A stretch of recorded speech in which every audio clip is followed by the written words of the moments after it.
Hello, everyone. Good afternoon. It's November 23rd, 2019, and I've finally decided to activate my political psychology YouTube channel. And I'm going to do that by doing regular live streams here on political psychology in the hope that I will attract some viewers from around the world. And as I have done on the Carl Jung Depth Psychology Reading Group website or channel. And so I'm looking forward to interacting with you. The way I'm going to do it for the time being is I'm going to read some articles that I have written in the past on political psychology, and I will watch for your chats on this channel, and I will do my best to respond to any questions or comments you may have. Obviously, things in current affairs have gotten quite dramatic in the last few weeks. And amazingly enough, I've gotten in the middle of some of the most dramatic things in the world over many years. And so I know something about how all this works. And so I'm going to start talking about those things. Right now, I'm very concerned that if the President of the United States is allowed to get away with committing multiple felonies, as has happened, and I believe that that means that we're going to lose the rule of law in the United States, particularly in red states, by the way, because the states that are controlled by the Democratic Party are sovereign, and they're not going to allow the president to destroy their states. But in the red states, all those Republican Congress people and senators will think that it's fair game. And so everybody that's voting for these people better be aware that things are going to get really bad if the president gets away with all this stuff. And I make no bones about the fact that I am a Democrat, and I wouldn't vote for a Republican. I wouldn't vote for another Republican in my lifetime if you held a gun to my head, very simply, because of all the things that they've done to me and to my fellow Americans. Basically, they destroyed and harvested not only my life savings, but the life savings of millions of families in the baby boom. So today I'm going to read an article that I wrote in 2011 called The Big Lie in American Politics. And on the Archetype in Action website, where I've written 189 articles, you can find them there. This particular article has had over 250,000 hits. And so it's been very popular, and it needs to get more attention. So here it is. Since it was written in 2011, I have updated it just a little bit to relate to now. But so let me read. This is called The Big Lie in American Politics.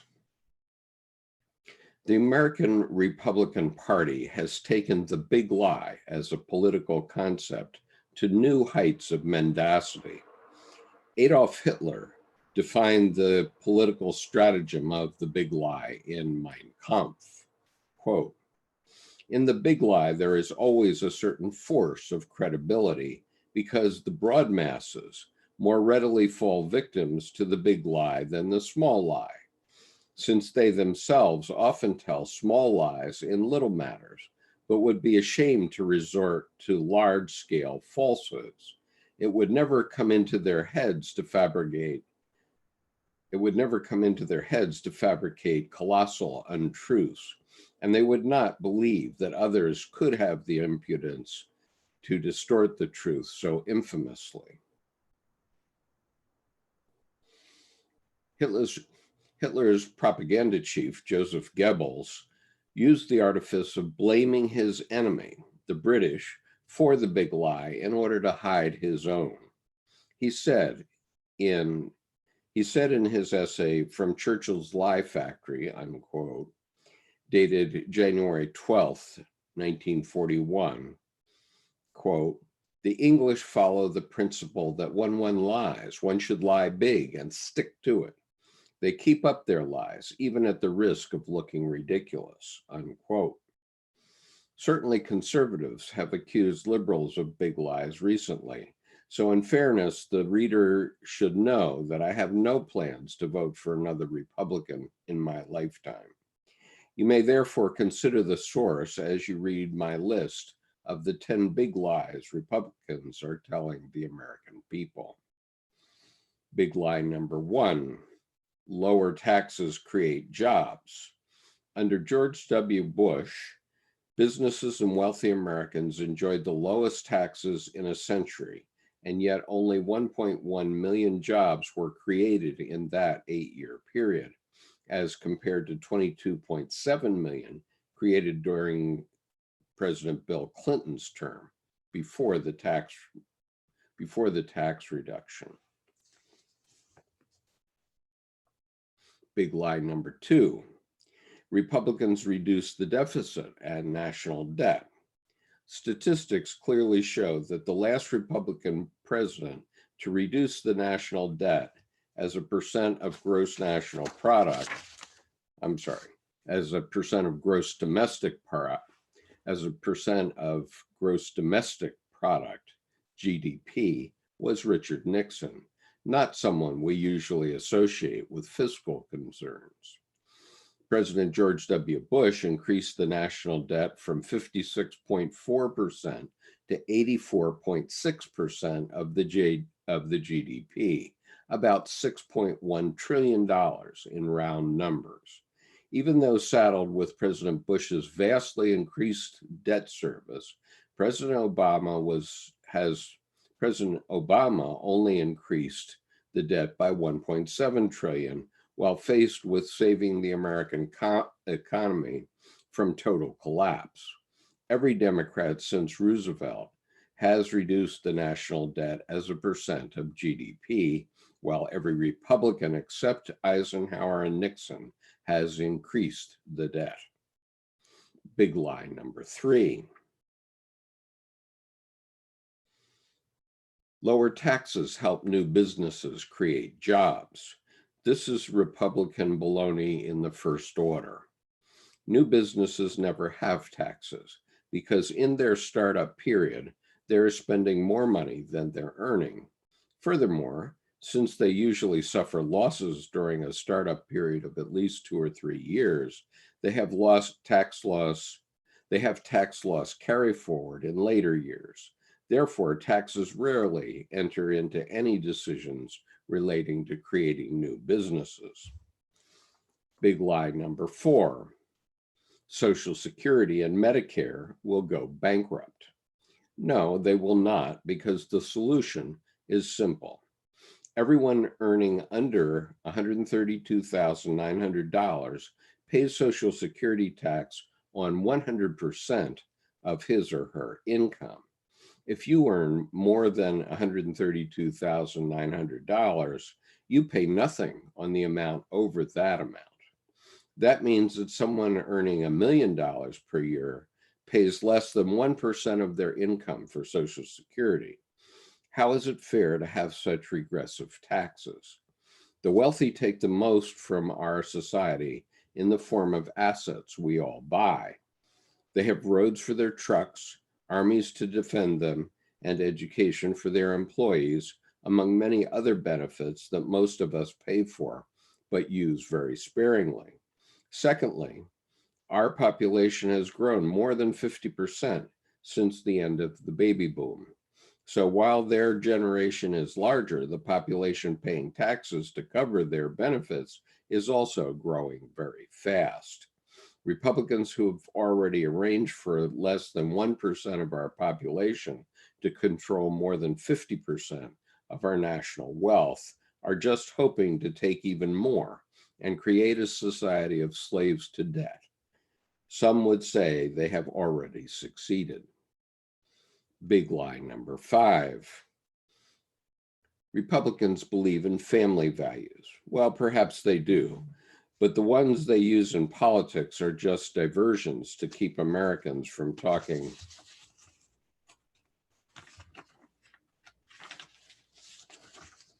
But the ones they use in politics are just diversions to keep Americans from talking about how the wealthy are ripping off the country and most of us.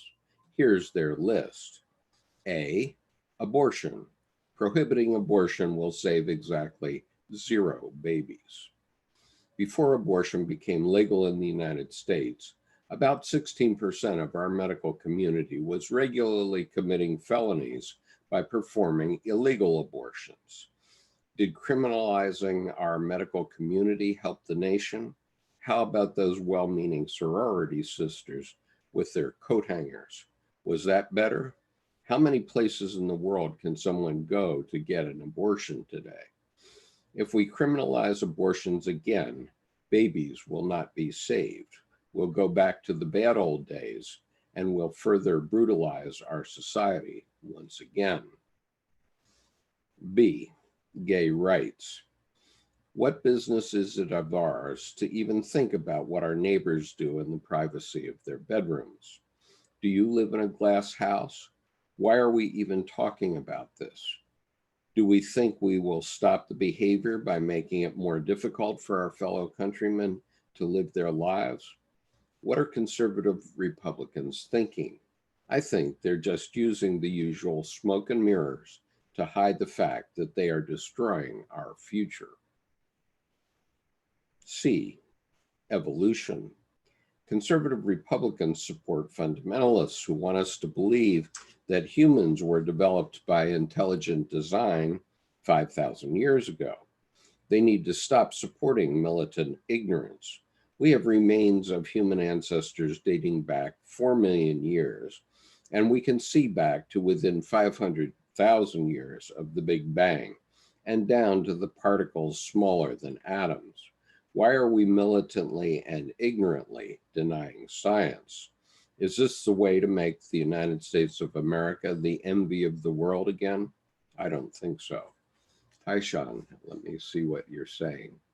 Sean says, I think there is also a crisis in art. We have failed to synthesize the old with the new. Our various attempts have been catastrophic and unnoticed. The responsibility also lies on artists to heal the hysteria and to create a new cyclone, one that Job hasn't seen. Yes. Well, we're working on that. And I think you have seen the Returning the Nails movement that artist Tim Holmes and I have started. And we're definitely working on that. And so I urge you, there is a playlist on this channel about the Returning the Nails movement, and I urge you to take a look at it and also to take a look at Tim's and my GoFundMe campaign.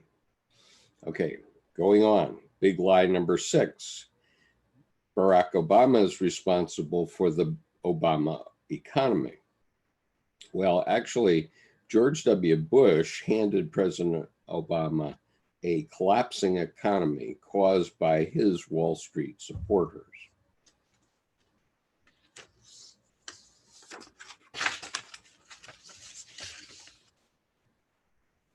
We remember President Trump and his cronies doling out $1.5 trillion in tax breaks to the 1%.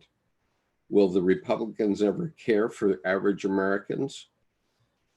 If you believe that, you are in a special kind of stupid.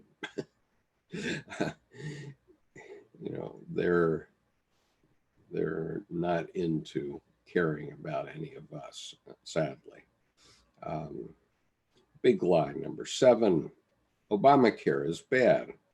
Well, it's an interesting buzzword the Republicans are using to hide the fact that before the health care changes passed during the Obama administration, there were over 40 million Americans without health insurance, and many children and people with pre-existing conditions could not obtain health insurance from the Republican insurance companies at any cost. Of course, the wealthy could care less about that. If you pay yourself a $100 million bonus, you don't have to worry about health insurance. It's just the rest of us who do the work of their companies to make them wealthier who do. Big lie number 8. Democrats are soft on national defense. So far, the Republicans have been looking pretty ridiculous on this one. First, they told the big lie to get us into a war in Iraq, thereby creating hundreds of millions of new enemies for us in the Middle East. Next, they refused to follow the Geneva Convention, thereby proving to those new enemies that we are not the benevolent country we think and pretend we are.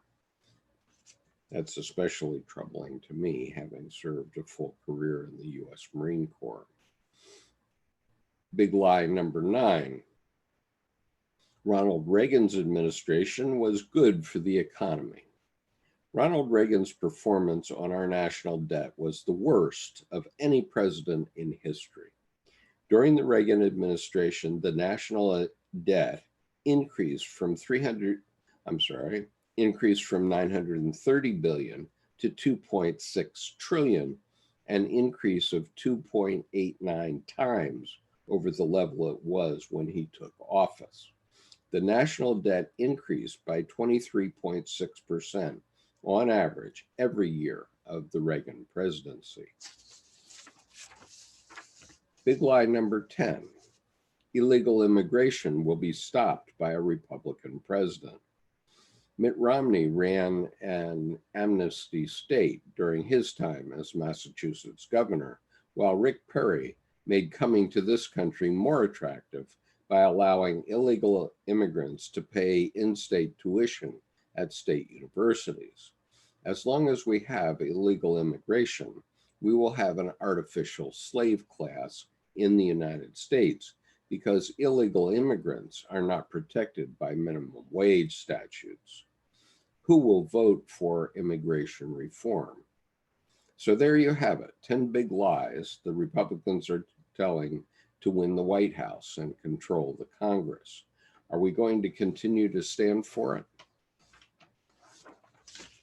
Well, somehow we picked Donald Trump to be the president of the United States, and that's an abomination beyond talking about. And this whole past week, my blood pressure has been going up and up, listening to the testimony of his administration.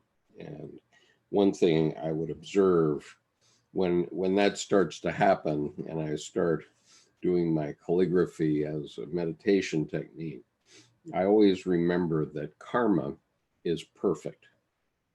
And ultimately, the wrongs that these people have done will come back and haunt them down to the 4th generation.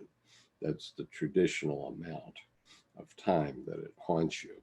And so we may not see it in our lifetime, but I know it will work out. So anyway, thank you for joining me today. This has been the first of my readings on the political psychology page, and I will be doing these on a regular basis, probably pretty much every day for the foreseeable future, and I'll be happy to interact with you on political topics as we go forward. See you tomorrow, probably. Bye-bye.